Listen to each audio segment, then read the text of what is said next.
Jadi ceritanya gini, bapak itu pernah ditamuanin orang miskin cerita, puasanya orang miskin itu berat sekali, harus tetap kerja mencangkul gini-gini. Dia kalau puasanya orang kaya enak, tidur di rumah sambil santai-santai di rumah baca Quran.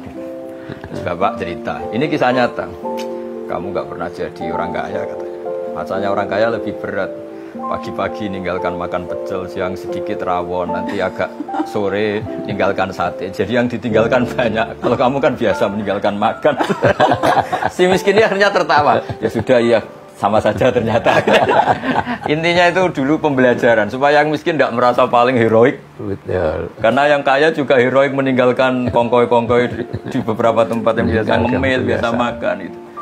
Jadi ceritanya gini, bapak itu pernah ditamuanin orang miskin cerita, puasanya orang miskin itu berat sekali, harus tetap kerja mencangkul gini-gini. Dia kalau puasanya orang kaya enak, tidur di rumah sambil santai-santai di rumah baca Quran. Terus bapak cerita, ini kisah nyata.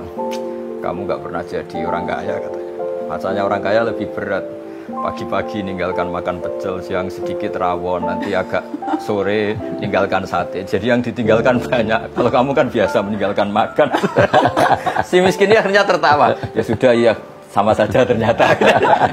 Intinya itu dulu pembelajaran supaya yang miskin tidak merasa paling heroik. Betul. Karena yang kaya juga heroik meninggalkan kongkoi-kongkoi di beberapa tempat yang biasa ngemil, biasa makan itu.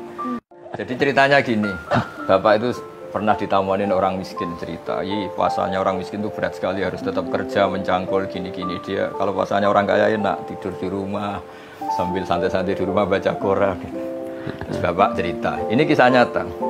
Kamu nggak pernah jadi orang kaya katanya. Puasanya orang kaya lebih berat.